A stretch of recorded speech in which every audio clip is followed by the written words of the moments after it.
Welcome. I hope you are epic today and very tulis on this Wednesday, April 22nd, 2026. There are many posts on the Southern Poverty Law Center, or SPLC, being investigated for fraud and manufacturing the extremism it purports to oppose by paying sources to stoke racial hatred. Matt Walsh summarizes it, posting, quote, "The SPLC is a criminal organization that funded right-wing hate groups and organized fake right-wing protests so that it could then turn around and fundraise off of them and use them as a pretext to crack down on conservatives nationwide. Keep in mind that every leftist activity group is just as corrupt, dishonest, and sinister as this. SPLC is the tip of the iceberg." End quote. In 2019, Scott Adams, rest in peace, posted, quote, "Consider that when you pay someone to identify racist organizations, they find more than if you don't pay them.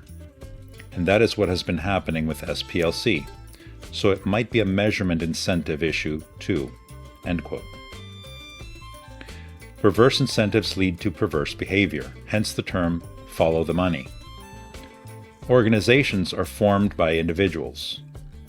On a personal level, then, people are misled to sell their souls, often 1 inch at a time. The antidote with this awareness is personal, self-driven action and recovery, often also 1 inch at a time, and in a steady, consistent direction. The Babylon Bee, fake news you can trust, reports, in a proactive move, California Governor Gavin Newsom orders reservoirs emptied in preparation for fire season. And Alex Jones is worried people will start to think stories reported by InfoWars are fake. It's a well-written article. It's available on their website. Reflecting Light. 1. Fear can be thought of as the acronym FEAR, false evidence appearing real. People's fears often stem from irrational thoughts. Fears that get out of balance are known as phobias. A fearmonger intentionally raises undue alarm, a form of propaganda used for attention and to control people into allegiance. We see it in many attention-grabbing headlines, clickbait thumbnails, marketing ads, or hoax emails. The classic fable of the boy who cried wolf teaches the dangers in raising false alarms. Children are often pushed to that behavior by predators. Fearmongers use false evidence appearing real, or false allegations, against their target or scapegoat.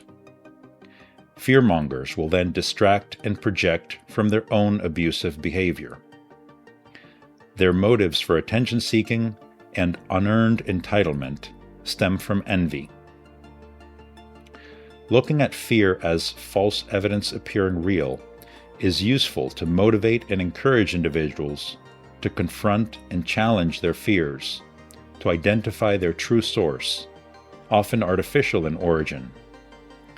Doing so will lead to living in reality, freedom, sovereignty, personal growth, and resilience. 2. The reason you have to move away from your hometown or your parents' house in order to succeed is because you cannot really figure out who you are meant to be in an environment that produced the version of you that you need to outgrow. It is healthy to detach the umbilical cord, literally at birth and metaphorically throughout your life's journey. 3. In a dysfunctional family dynamic, a scapegoat or target who succeeds will be exiled because their refusal to stay in a prescribed lane offers an unwelcome mirror to what the others have tried to direct, gone along with, and settled for. The displaced person is then free to build a new branch of their own family tree in better soil and not bound by lack. 4. Have zero respect for anyone who supported, enabled, or took part in anything intended to cause you real harm. 5. Niceness is not a virtue. In fact, if exercised when confronted with evil, it is a vice.